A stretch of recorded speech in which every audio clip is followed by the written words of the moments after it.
Shalom Bapak Ibu Saudara yang terkasih dalam Tuhan.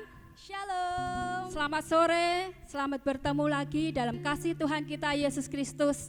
Kita bersyukur bahwa pada sore hari ini kita masih ada kesempatan untuk kita boleh memuji meninggikan nama Tuhan.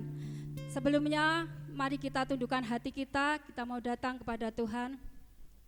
Kami bersyukur Bapa buat kasih-Mu, buat anugerah-Mu Tuhan. Pada sore hari ini Tuhan, masih ada kesempatan bagi kami Tuhan, untuk kami boleh memuji meninggikan nama-Mu. Terima kasih Bapa, dan kami percaya Roh Kudus-Mu hadir dimanapun kami berada pada saat ini, dan Engkau siap memberkati kami. Terima kasih Bapa, berkati pula ibadah raya di berbagai tempat dimanapun berada. Terima kasih, mari jemaat Tuhan yang dikasih Tuhan, bersama-sama kita katakan amin. Haleluya. Sekali lagi katakan shalom. Shalom. Haleluya. Masih dalam rangka kita memperingati kenaikan Tuhan, dan biarlah kita boleh datang kepada Tuhan dengan penuh sukacita. Haleluya. Terima kasih. Kami bersyukur Tuhan untuk kasih setia-Mu Tuhan. Oh Yesus, terima kasih.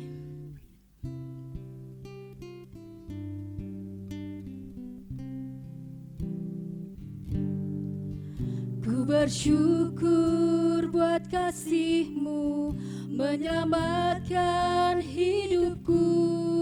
Oh Yesus, Tuhan dan Rajaku. Dengan apa kan ku balas anugerah-Mu yang ajaib? Biarlah hidupku selalu menyenangkan hati-Mu. Ku bersyukur buat kasih-Mu menyelamatkan hidupku. Oh Yesus, Tuhan dan Rajaku. Dengan apa kan ku balas anugerah-Mu yang ajaib? Biarlah hidupku selalu menyenangkan hati-Mu. Betapa kagum ku melihat perbuatan tangan-Mu, ajaib dan mulialah kuasa-Mu nyata dalam hidupku. Sungguh ku tak dapat mengerti besarnya kasih-Mu. Oh indahnya, oh heran kasih-Mu.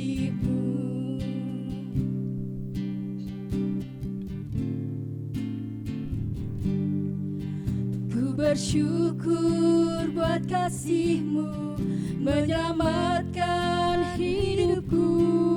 Oh Yesus, Tuhan dan Rajaku. Dengan apa kan ku balas anugerah-Mu yang ajaib? Biarlah hidupku selalu menyenangkan hati-Mu. Betapa kagum ku melihat perbuatan tangan-Mu, ajaib dan mulianya kuasa-Mu nyata dalam hidupku. Sungguh ku tak dapat mengerti besarnya karya-Mu. Oh indahnya, oh heran kasih-Mu. Betapa kagum ku melihat perbuatan tangan-Mu, ajaib dan mulianya kuasa-Mu nyata dalam hidupku. Sungguh ku tak dapat mengerti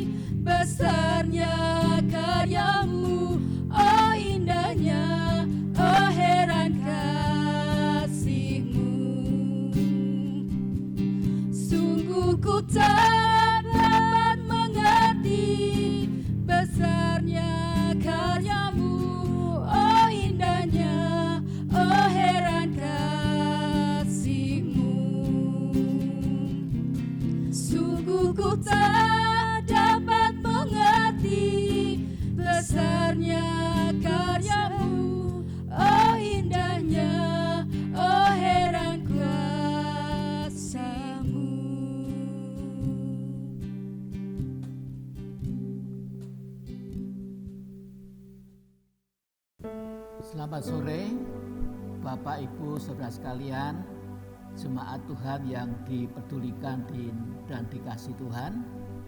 Puji nama Tuhan, walaupun kita sementara ini tidak bisa beribadah bersama di gedung gereja, tetapi di rumah kita masing-masing. Kita percaya bahwa ada maksud Tuhan yang baik, karena Tuhan ingin supaya seluruh keluarga kita menjadi keluarga yang kompak, yang harmonis, dan mengasihi kepada Tuhan.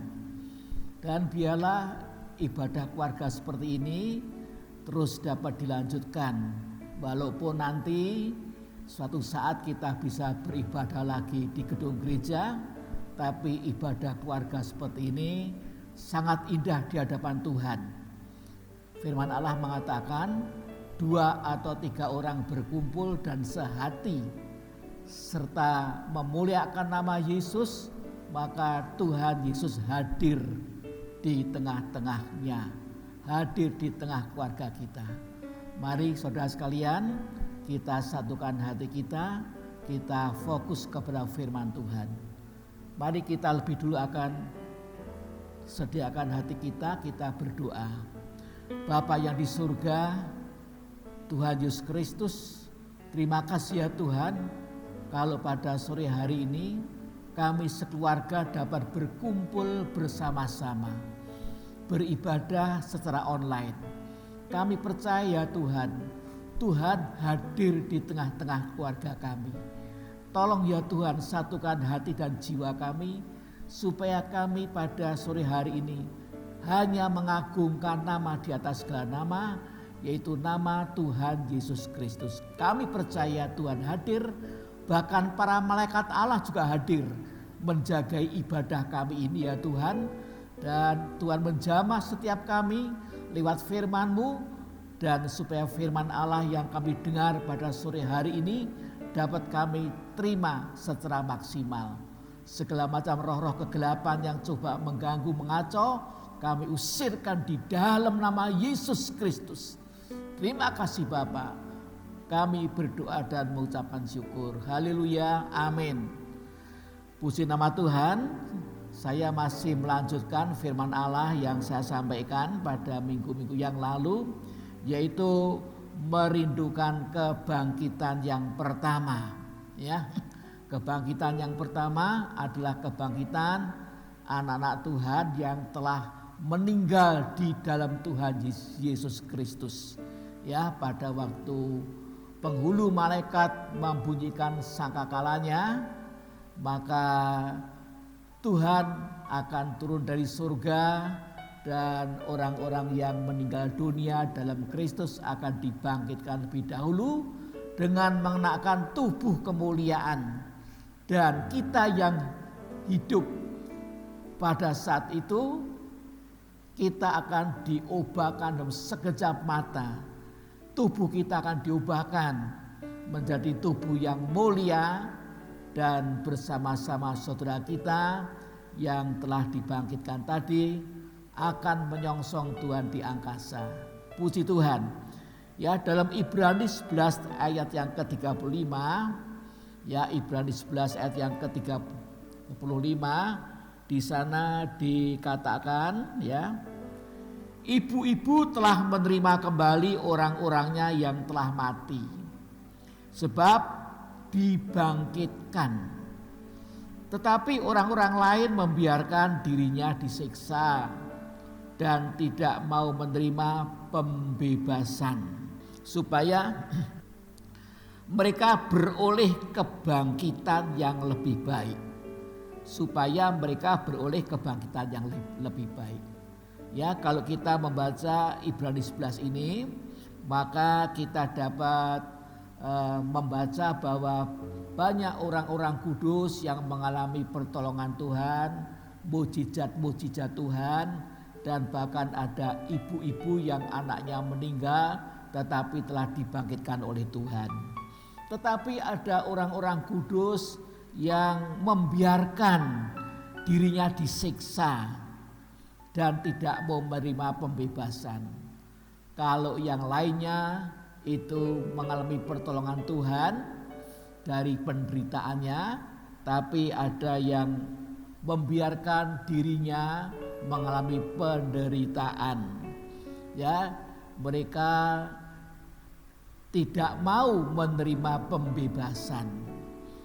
Supaya apa? Maksudnya supaya beroleh kebangkitan yang lebih baik. Ya, jadi ada orang-orang kudus yang dengan sukacita rela menanggung sengsara yang hebat untuk Kristus. Karena mereka mendambakan kebangkitan yang lebih baik. Ya, artinya mendambakan tubuh kebangkitan yang jauh lebih mulia, sehingga dengan sendirinya juga mendapatkan tempat dan tanggung jawab yang lebih mulia di dalam kerajaan surga, di dalam kekekalan. Ya, puji nama Tuhan. Sebab memang ada orang-orang kudus yang mendapat tempat yang paling dekat dengan tahta Allah. Ya. Tetapi yang lain jauh dari tahta Allah. Nah, sesungguhnya tempat yang dulu ditempati Lucifer sekarang masih kosong, dan Allah menyediakan tempat itu bagi orang-orang kudus tertentu. Ya, jadi tempat yang dahulu ditempati Lucifer, tempat kedudukannya Lucifer, sampai sekarang masih kosong. Dan itu disediakan oleh Tuhan bagi orang-orang kudus tertentu. Puji nama Tuhan. Jadi di surga itu kemuliaan kita itu juga tidak sama, ya, bertingkat-tingkat. Demikian juga tubuh kemuliaan kita itu tidak sama, ya. Nah, dalam Matius 20 ayat 20 sampai 23, Matius 20 ayat 20 sampai 23, di sana kita dapat membaca bahwa ibu anak-anak Zebedius, ya, ibu anak-anak Zebedius, yaitu ibunya Yakobus dan Yohanes, datang pada Tuhan Yesus dan minta, nanti kalau Tuhan Yesus menjadi raja, agar Yakobus dan Yohanes ini diberi tempat kedudukan di kiri dan kanannya. Tetapi Tuhan Yesus menjawab, ya, mereka harus rela minum cawan yang harus diminum Yesus. Artinya rela menderita, ya. Cawan yang diminum Yesus itu cawan penderitaan, rela menderita, melakukan kehendak Bapa. Dan yang kedua, yang menentukan apakah mereka berhak berada duduk di kiri kanannya Yesus, itu adalah Bapa yang di surga. Nah, masuk dalam kebangkitan pertama berarti harus mengalami mati di dalam Kristus, ya. Yang dibangkitkan kan yang sudah mati, ya. Tetapi sebenarnya ada janji Tuhan yang lebih besar dan mulia, yaitu kita tidak mengalami mati sampai Tuhan datang. Saya dan saudara tidak mengalami mati sampai Tuhan datang.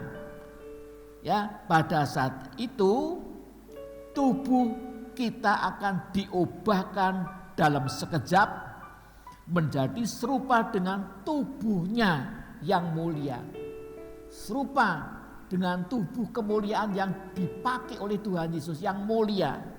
Nah, hal ini, ya, juga yang harus kita dambakan. Jadi kita mendambakan dua perkara, yaitu seandainya kita ini meninggal dunia dalam Kristus, kita dapat ikut kloter pertama, ya, kebangkitan pertama, ya, saudara sekalian, yaitu pada waktu Tuhan Yesus datang, orang-orang yang mati dalam Yesus akan dibangkitkan dengan tubuh kemuliaan, Ya, tetapi yang kedua kita juga mendambakan, merindukan kita tidak mengalami mati sampai Tuhan Yesus datang.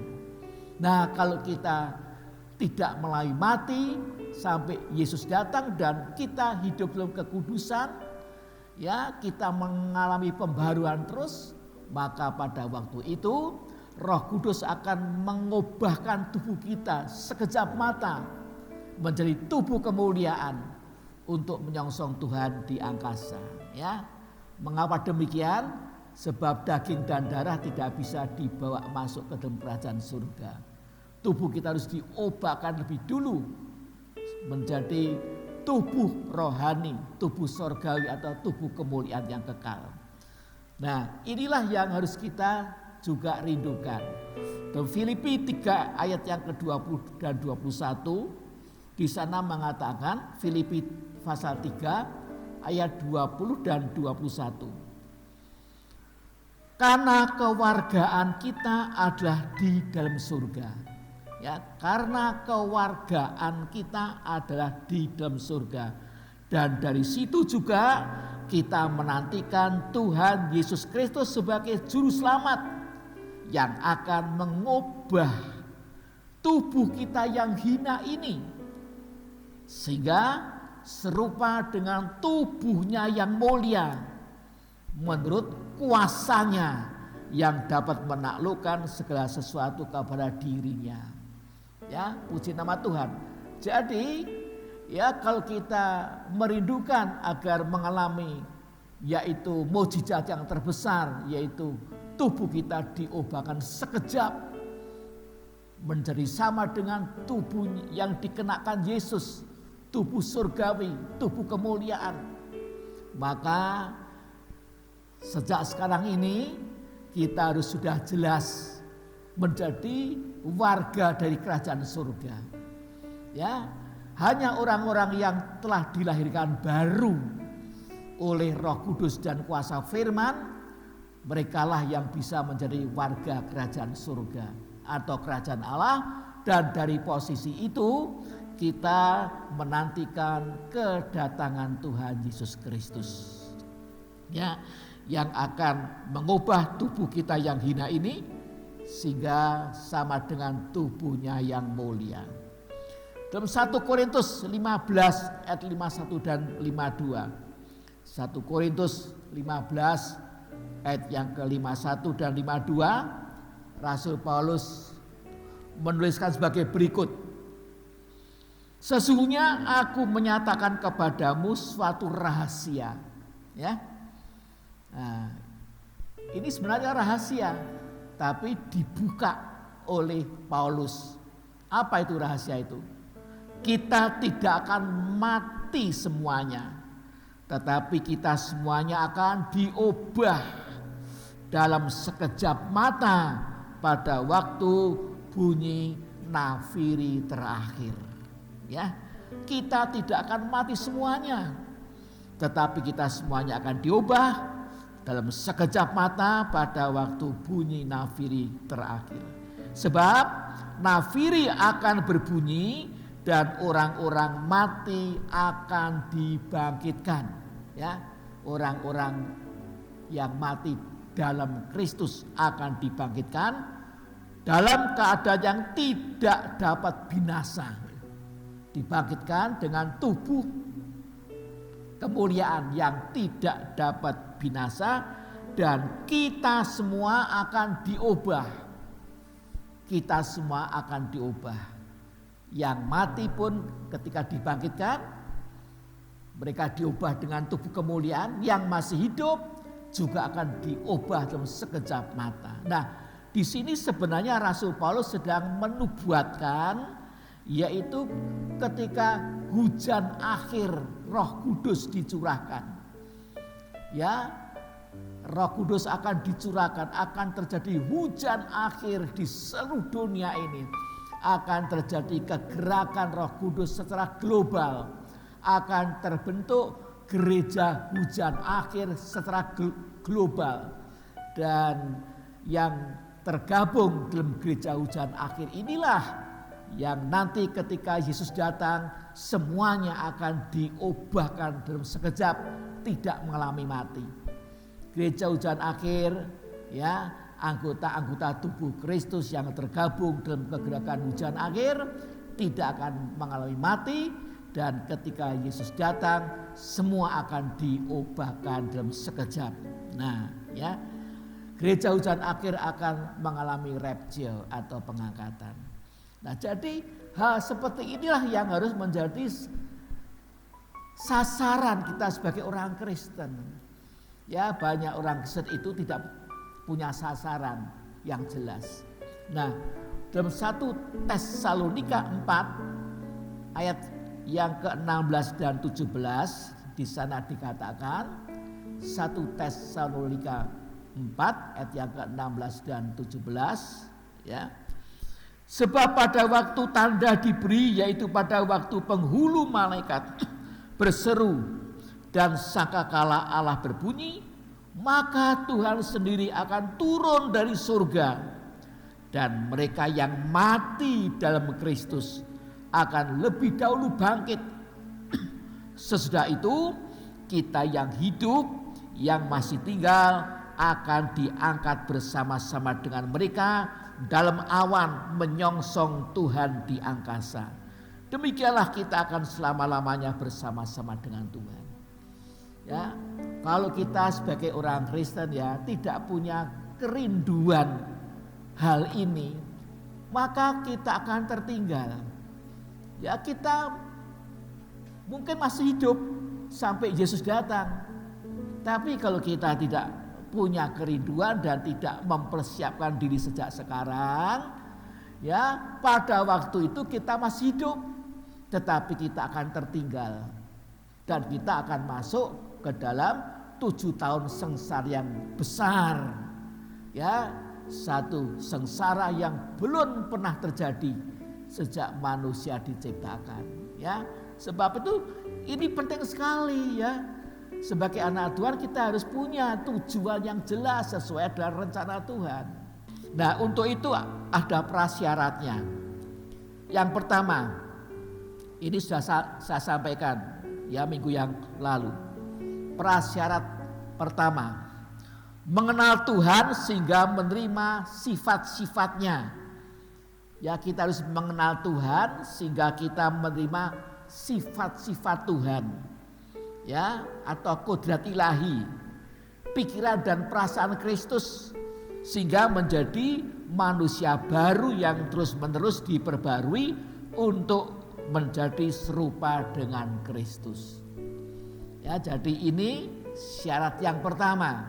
Ya, jadi kita harus ada pergaulan dengan Tuhan, ya, dan bertumbuh dalam pengenalan kita kepada Tuhan.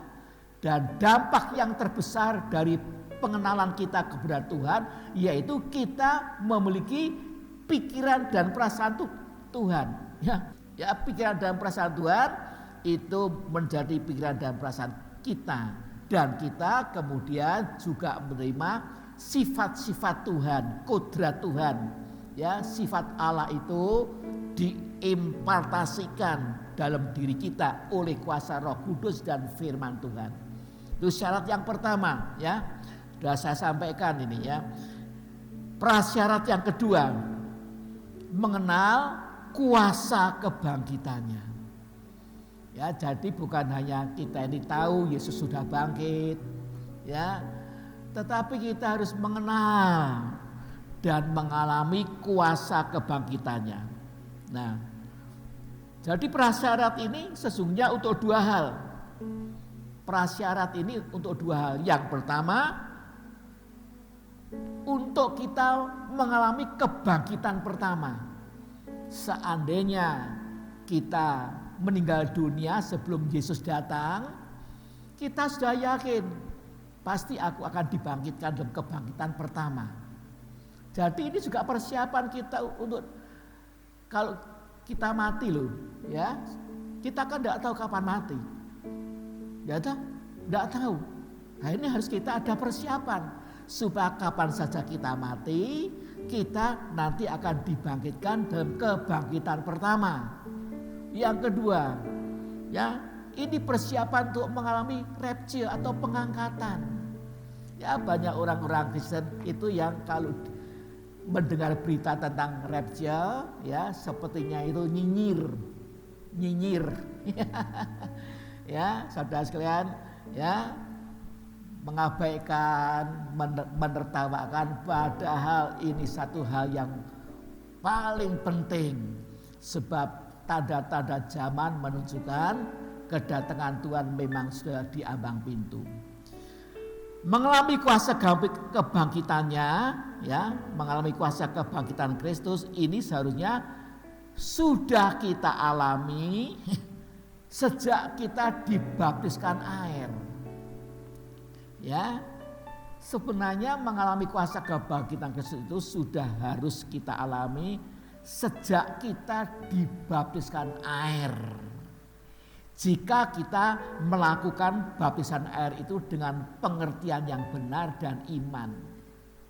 Tapi banyak orang Kristen kan tidak mengalami, ya sudah dibaptiskan sudah. Tapi tentang pengalaman kuasa kebangkitan tidak mengalami, ya. Masih dikuasai dosa, masih dikuasai tabiat lama, tidak ada perubahan, tidak ngerti firman, hidupnya sama saja dengan sebelum dibaptiskan air. Itu berarti tidak mengalami kuasa kebangkitan Tuhan. Roma 6 ayat 3 dan 4. Ya. Atau tidak tahukah kamu bahwa kita semua yang telah dibaptis dalam Kristus, ya. Kita semua yang telah dibaptis dalam Kristus telah dibaptis dalam kematiannya, ya. Baptis itu dari kata baptiso. Baptiso itu artinya dibenamkan, ditenggelamkan, ya. Ya, kita semua yang telah dibaptis dalam Kristus, ya, dibaptis itu dibenamkan, makanya baptisan air yang kita laksanakan itu dengan diselamkan, dibenamkan dalam air sesuai dengan arti hurufiah dari baptiso, itu artinya dibenamkan. Ya, dibenamkan itu ibaratnya dikuburkan. Ya, dikuburkan. Ya. Nah, kita semua yang telah dibaptis dalam Kristus, dibenamkan, dikuburkan, telah dibaptis dalam kematiannya. Jadi kita ini mengalami persamaan dengan kematiannya Kristus. Kita ikut dikuburkan bersama Kristus. Dengan demikian, ya, kita telah dikuburkan bersama-sama dengan Dia oleh baptisan dalam kematian. Ya, jadi ini sebenarnya harus ada pengalaman setelah rohani, bukan sekedar dibaptiskan selesai tetapi tidak ada pengalaman apa-apa. supaya sama seperti Kristus telah dibangkitkan dari antara orang mati oleh kemuliaan Bapa, demikian juga kita akan hidup dalam hidup yang baru sebagai manusia baru. Nah, ini seharusnya sudah mengalami itu. Tapi kan banyak orang dibaptiskan air tapi ya podo wae, saudara-saudara. Tidak ada perubahan apa-apa. Ya. Roma 6 ayat yang ke-6 mengatakan, karena kita tahu bahwa manusia lama kita telah turut disalibkan. Nah, saudara sekalian, yang dikubur tadi siapa? Yang dikubur itu manusia lama kita. Yang harusnya manusia lama kita itu sudah mati. Sudah mati. Ya, yang dikuburkan yang mati. Nah, kapan manusia kita lama itu mati? Yaitu ketika Yesus disalibkan. Jadi saudara harus punya pengertian, ya. Ketika saudara tahu ada iman, Yesus disalibkan sebagai penebus dosa kita, dan ketika Yesus disalibkan, maka manusia lama kita itu bersama dengan itu juga turut disalibkan. Ya, manusia lama kita ini turut disalibkan ketika Yesus disalibkan. Ya, Yesus disalibkan itu sampai mati. Manusia lama kita juga ikut mati bersama Yesus di kayu salib. Nah, ini harus saudara dapat rema. Kalau saudara hanya mengerti secara teori, oh ya, tidak akan mengalami saudara sekalian. Betul. Ya, oleh karena itu banyak sekali orang-orang yang sudah dibaptiskan air, tapi podo wae, tidak ada perubahan, malah undur, tidak mau pergi gereja. Ya, karena apa? Karena pikirannya belum dibuka Tuhan. Walaupun sudah dikasih pelajaran tentang baptisan air. Mungkin sampai 2 bulan, 3 bulan diajarkan tentang dasar-dasar kekristenan, pemuritan, tapi itu cuma masuk di otak. Ya, saudara sekalian, ya. Rohnya belum bisa nangkap. Nah, Rom 6 ayat yang ke-6, karena kita tahu bahwa manusia lama kita telah turut disalibkan supaya tubuh dosa kita hilang kuasanya. Agar jangan kita menghambakan diri lagi kepada dosa. Manusia lama itu punya tubuh dosa. Tubuh yang selalu ingin berbuat dosa. Tubuh yang selalu memproduksi dosa. Tapi ketika manusia lama kita ini turut disalibkan bersama Kristus mati, maka tubuh dosa itu juga mati. Ya, saudara sekalian, hilang kuasanya. Katargeo artinya non-aktif. Tadinya tubuh dosa itu seneng ngerokok. Kalau tidak ngerokok tidak bisa. Tapi setelah disalibkan bersama Kristus, tidak ada lagi selera ngerokok. Nggak mau, malah muak. Ya, dulu senang melakukan perkara yang porno, najis.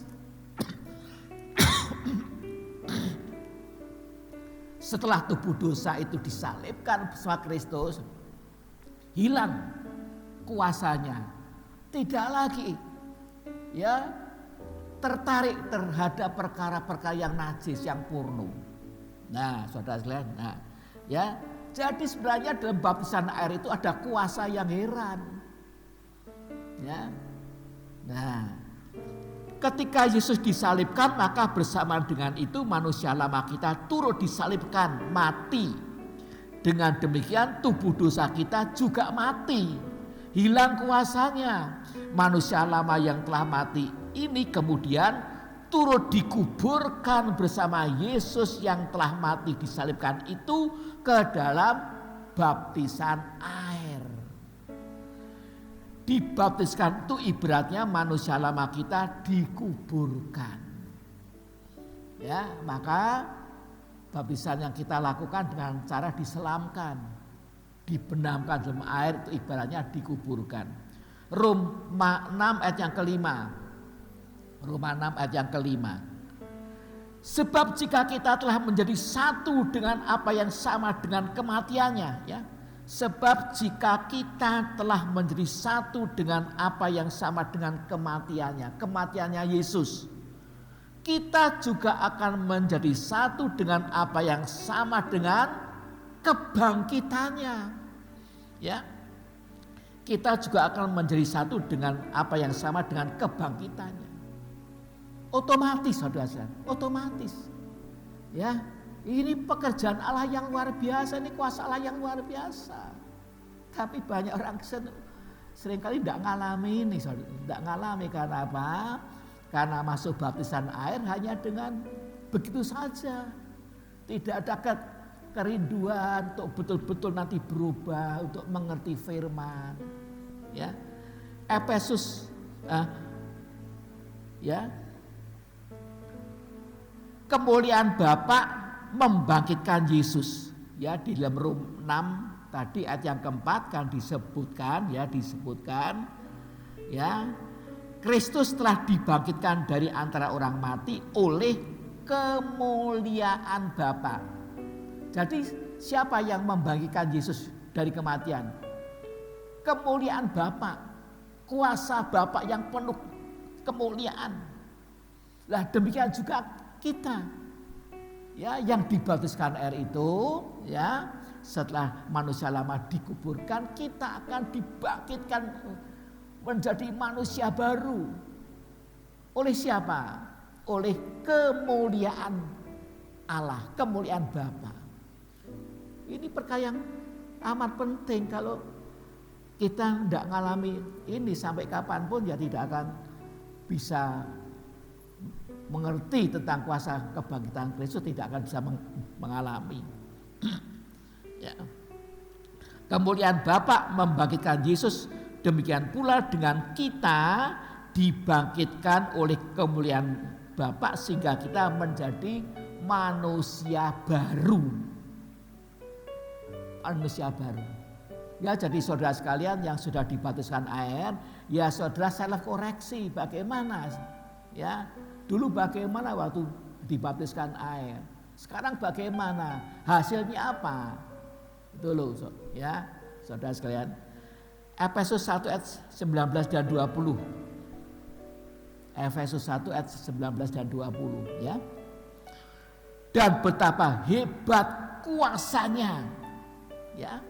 Dan betapa hebat kuasanya, kuasa Allah bagi kita yang percaya, sesuai dengan kekuatan kuasanya yang dikerjakannya di dalam Kristus dengan membangkitkan dia dari antara orang mati dan mendudukkan dia di sebelah kanannya di surga. Ya, ketika Yesus itu bangkit dari kematian, saudara, itu kuasa Allah yang dahsyat. Itu bukan perkara yang sepele, ya. Ya, betapa hebat kuasanya bagi kita yang percaya. Lah kalau saudara tidak percaya, ya tidak mengalami apa-apa. Podo wae sudah dibaptiskan air, ya podo wae saudara sekalian, ya. Tidak ada perubahan, tetap hidup lama, hidup dalam dosa, terikat oleh dosa, ya, terikat oleh kebiasaan-kebiasaan yang buruk, ya. Pahit hati tetap pahit hati, tidak bisa mengampuni, ya. Sakit hati tetap sakit hati, kasar tetap kasar, tidak ada perubahan, ya. Sekalipun pelayanan, tapi karakternya tidak berubah sama sekali. Mungkin berpuluh-puluh tahun pelayanan, tapi sama saja karakternya. Dulu keras, sekarang keras. Dulu seringkali mempermalukan orang, sekarang masih mempermalukan orang. Sama saja, ya. Nah, tapi kalau kita percaya, ya, firman itu jadi rema, kita dapat pewahyuan, maka kita akan mengalami kuasa Allah yang hebat itu, ya. Betapa hebat kuasanya bagi kita yang percaya, sesuai dengan kekuatan kuasanya yang dikerjakan di dalam Kristus dengan membangkitkan dia dari antara orang mati dan bahkan mendudukkan dia di sebelah kanannya di surga. Kita mestinya juga mengalami yang sama, ya saudara sekalian, ya. Kita juga akan mengalami kuasa Allah itu yang merubah hidup kita secara luar biasa, dan kita juga diangkat mendapatkan tempat-tempat kita di surga. Kolose 2 ayat yang ke-12. Surat Kolose 2 ayat yang ke-12. Ya. Ini dalam versi King James, ya. Di dalam baptisan kamu dikuburkan dengan dia, dengan Yesus, dan juga di dalamnya kamu dibangkitkan dengan dia. Sebab percaya akan pekerjaan Allah yang sudah membangkitkan dia dari antara orang mati. Sebab apa? Percaya. Sebab saudara percaya akan pekerjaan Allah yang sudah membangkitkan Yesus dari antara orang mati. Maka saudara juga akan mengalami sama dengan yang dialami oleh Tuhan Yesus, ya. Puji nama Tuhan, kita dibangkitkan, ya, sebagai manusia baru, ya, yang dimerdekakan dari dosa. Ya, puji Tuhan. Jadi sebenarnya baptisan air itu penuh dengan kuasa Allah jika dilakukan dengan pengertian yang benar dan dengan iman. Nah, oleh sebab itu ketika kita ikut pemuritan ya harus serius, saudara sekalian, serius, bukan sekedar ya ikut pemuritan selesai besok ikut lagi. Ya. Bukan seperti itu, tapi roh saudara harus bisa nangkap firman Tuhan. Kalau tadi dikatakan kemuliaan Bapa itu yang membangkitkan Yesus. Sekarang Roh Kudus juga membangkitkan Yesus. Roh Kudus membangkitkan Yesus, demikian juga kita dibangkitkan oleh Roh Kudus menjadi manusia baru. Nah, ya kita akan baca Roma 8 ayat 11. Ya, ayat ini ayat yang luar biasa loh saudara sekalian. Ayat ini ayat yang luar biasa. Merupakan ayat terbesar, salah satu ayat yang terbesar dalam kesembuhan ilahi dan kesehatan ilahi. Roma 8 ayat yang ke-11 versi King James. Tetapi jikalau roh dia, ya roh dia yang sudah membangkitkan Yesus dari antara orang mati itu tinggal di dalam kamu. Roh dia, roh Allah, Roh Kudus yang telah membangkitkan Yesus dari antara orang mati itu tinggal di dalam kamu. Dia yang sudah membangkitkan Kristus dari antara orang mati itu akan juga menghidupkan tubuhmu yang fana itu melalui rohnya, Roh Kudus yang tinggal di dalam kamu. Nah, masalahnya bagaimana? Ya, saudara sudah dipenuhkan Roh Kudus belum? Ya, jadi baptisan air itu harus berlanjut dengan baptisan Roh Kudus. Ya toh? Tetapi jika roh dia besar yang sudah membangkitkan Yesus dari antara orang mati itu tinggal di dalam kamu, dalam diri saudara, dalam tubuh saudara. Dia yang sudah membangkitkan Kristus dari antara orang mati itu akan juga menghidupkan tubuhmu yang fana itu melalui rohnya yang tinggal di dalam kamu. Ya, hal ini berarti satu, ayat ini merupakan ayat terbesar dalam kesembuhan dan kesehatan ilahi. Jika Roh Kudus berkuasa merubah dalam sekejap tubuh jasmani Yesus yang mati menjadi tubuh rohani, tubuh kemuliaan yang kekal, yang tidak bisa sakit, tidak bisa mati lagi. Ya, saudara sekalian. Nah, ya, maka Roh Kudus juga berkuasa menciptakan apa? Organ-organ baru dalam tubuh saudara. Mungkin paru-paru saudara sudah berlubang-lubang rusak. Roh Kudus yang ada pada tubuh saudara berkuasa menciptakan paru-paru baru. Mungkin saudara ada penyakit jantung, klepnya jantung bocor. Roh Kudus yang ada pada saudara berkuasa menciptakan jantung yang baru. Ya, ginjal yang baru, anak ginjal yang baru, adrenal. Saudara sekalian, ya Roh Kudus bisa mencipta bahkan organ-organ tubuh sorgawi. Ya, ketika kita memakai tubuh sorgawi, organ-organ yang ada pada kita juga organ-organ sorgawi. Kita punya jantung tidak seperti jantung yang sekarang ini, tapi jantung yang sorgawi. Yang sorgawi saja bisa dicipta, yang kekal tidak bisa rusak, apalagi jantung yang sekarang ini. Ya, puji nama Tuhan ya. Nah ya, Maka Roh Kudus juga berkuasa menciptakan organ-organ yang baru dan menyembuhkan segala penyakit kita. Maka tidak heran kalau orang itu dipenuhkan dengan Roh Kudus, banyak berdoa, maka kekuatan tubuh kita juga bisa diperbarui. Kita bisa lebih imun terhadap virus-virus. Musa dia menulis, orang itu umurnya 70 tahun. Kalau kuat bisa sampai 80 tahun, tapi serba-serbinya tidak enak. Tapi ketika Musa umur 80 tahun, dia naik di atas gunung Sinai, dia mencari hadirat Tuhan, ya. Urapan Roh Kudus hadir pada Musa.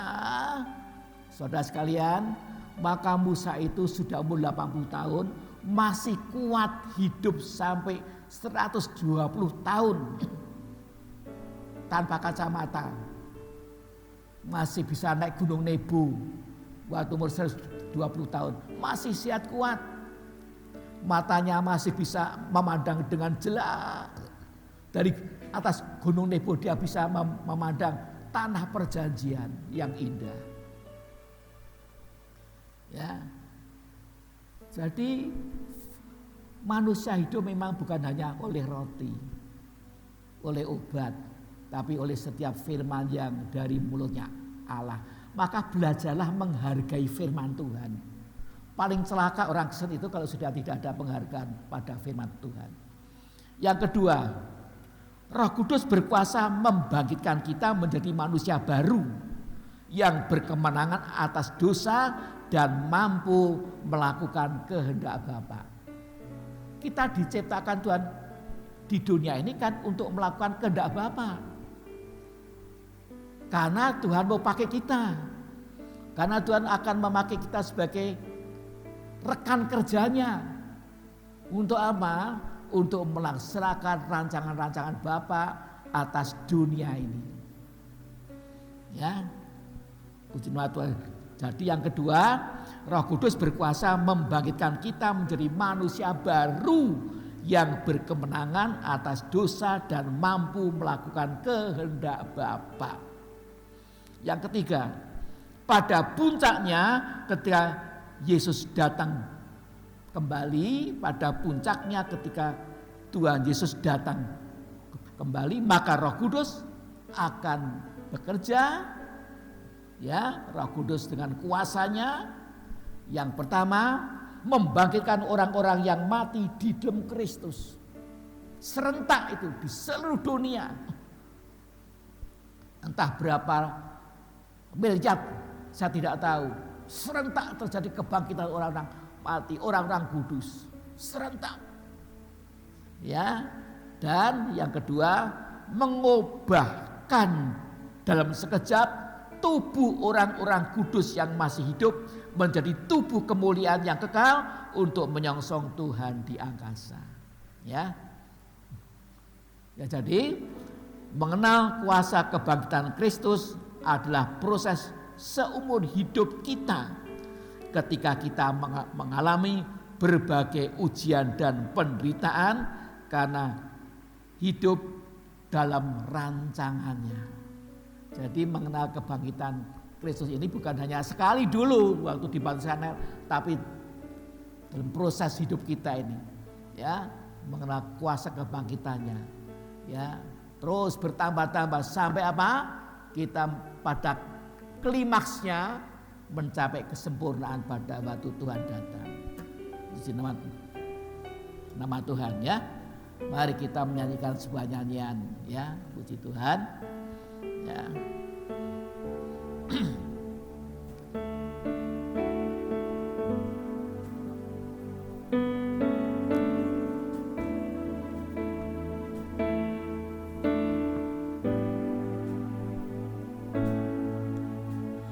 Kasih yang terindah,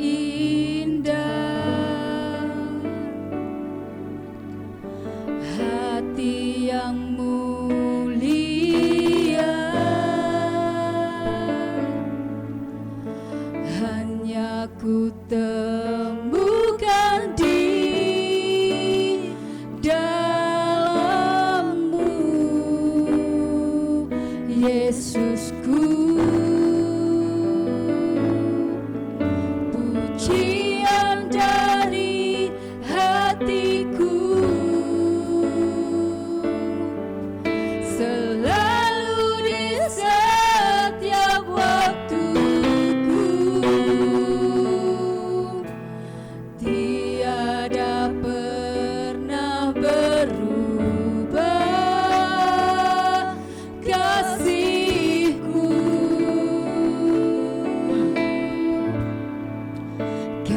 karya terbesar dalam hidupku, pengorbananmu yang selamatkanku. Engkaulah harta yang tak ternilai yang ku miliki dan ku hargai. Yesus, Engkau ku kagumi, karya terbesar dalam hidupku, pengorbananmu yang selamatkanku. Engkaulah harta yang tak ternilai yang ku miliki dan ku hargai. Yesus, Engkau ku kagumi. Yesus, Engkau ku kagumi. Haleluya, haleluya Tuhan. Lewat pengorbananmu yang dahsyat di atas kayu salib, maka ada satu rancangan dan karya yang terbesar, yaitu Engkau mau menjamah kami, Engkau mau mengerjakan kami ya Tuhan. Orang-orang yang tidak ada harapan, orang-orang berdosa ini, oleh karena korbannya Kristus, Tuhan, Engkau memberikan pengharapan yang baru kepada kami sekalian. Engkau akan kembalikan kami kepada rancangan Allah yang semula, membentuk kami sekalian menjadi manusia-manusia baru, manusia Allah yang berkodrat ilahi, yang disempurnakan, yang memiliki kemuliaan seperti yang Tuhan Yesus, oh Tuhan, milikinya. Kami memiliki tubuh kemuliaan, kami memiliki ya Tuhan, haleluya. Oh Tuhan Yesus, haleluya, kuasa, hikmat, dan anugerah Allah yang luar biasa itu ya Tuhan. Terima kasih Tuhan, tolong kami sekalian, kami mohon agar Roh Kudus menyempurnakan pengertian-pengertian kami terhadap firman Tuhan. Haleluya, sehingga kami senantiasa terhubung dengan kuasa kebangkitannya Kristus. Tuhan, terima kasih Bapa, ampuni kami ya Tuhan. Kalau kami ya Tuhan, waktu-waktu yang lalu kami kurang bersungguh-sungguh untuk mendalami firman Tuhan. Untuk selanjutnya kami mau bersungguh-sungguh lebih bertekun dalam firman Tuhan, bertekun dalam pengajaran para rasul dan firman nubuatan para nabi. Haleluya, terima kasih Tuhan. Terima kasih, kami percaya firman yang sudah hamba sampaikan ini tidak akan kembali dengan sia-sia. Juga Roh Kudus yang hadir di tengah-tengah kami ini akan bekerja terus ya Tuhan, menjamah setiap kami ya Tuhan, menjadikan kami manusia baru yang terus diperbarui. Dan Allah juga akan menjamah organ-organ tubuh kami yang sakit disembuhkan di dalam nama Tuhan Yesus Kristus. Kuasa mujizat terjadi ya Tuhan, kesembuhan, mujizat kreatif terjadi pada setiap pribadi kami sekalian. Terima kasih bagi kami yang percaya tidak ada yang mustahil. Berkati seluruh keluarga kami ya Tuhan, di masa-masa ya Tuhan masih, oh Tuhan, haleluya, suasana Tuhan, oh Tuhan Yesus, seperti sekarang ini Tuhan akan juga campur tangan, menolong ya Tuhan, memelihara hidup kami ya Tuhan. Segala kebutuhan kami akan Tuhan sediakan, anak-anak kami, biaya-biaya sekolah dan sebagainya, Tuhan memberkati dan Tuhan juga melindunginya. Terima kasih Bapak, terima kasih Tuhan, terima kasih. Kami berdoa untuk pemerintah bangsa dan negara kami Indonesia, agar Tuhan memberkati para pemimpin negara kami, Bapak Presiden, wakilnya dan seluruh jajaran kabinetnya ya Tuhan, diberkati, diberi hikmat sehingga dapat mengatasi pandemi COVID, haleluya, 19 ini dapat teratasi dan Indonesia penuh dengan kemuliaan Tuhan. Hal Indonesia yang berkemenangan. Terima kasih. Saudara sekalian kekasih Tuhan, terimalah berkat kasih dari Allah Bapa, anugerah damai sejahtera dalam Tuhan Yesus, serta persekutuan dalam kuasa Roh Kudus menyertai seluruh keluarga saudara sekalian. sejak sekarang sampai Tuhan datang pada kali yang kedua, sampai Maranatha. Yang percaya katakanlah amin. Puji Tuhan.